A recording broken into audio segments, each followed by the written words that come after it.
Hello friends, সবাই কেমন আছো? কলকাতায় যা গরম পড়েছে, সত্যি যারা এখানে আছো তাদের অবস্থা একেবারে নাজেহাল। তার মধ্যে আজ অনেক দিন পর আবার তোমাদের সাথে একটু গল্প করতে চলে এলাম। অনেক দিন আড্ডা দেওয়া হয়নি, তাই ভাবলাম একটু মন খুলে কথা বলা যাক। তবে মন খুলে ফেলা এতটাও সহজ নয়, তাই আপাতত রেসিপিগুলোই খুলে দিচ্ছি। একটা একটা করে দেখো কেমন লাগে তোমাদের।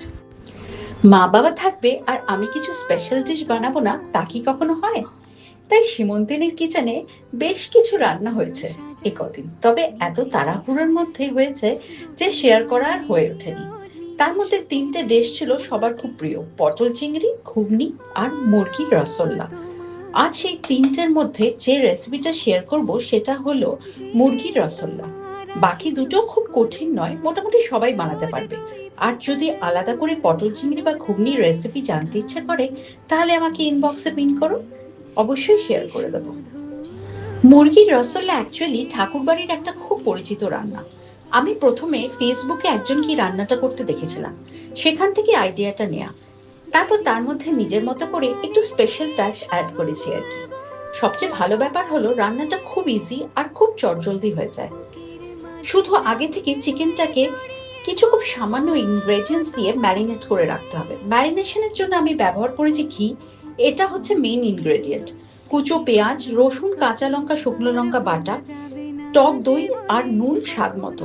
আর হ্যাঁ, একটা দুটো ভাঙা তেজপাতাও দিয়ে দিয়েছিলাম ম্যারিনেশনের সময়। ব্যাস, এই কয়েকটা জিনিস দিয়েই চিকেনটাকে ভালো করে মাখিয়ে অন্তত 1 ঘন্টার ওপর ম্যারিনেট করে রাখতে হবে।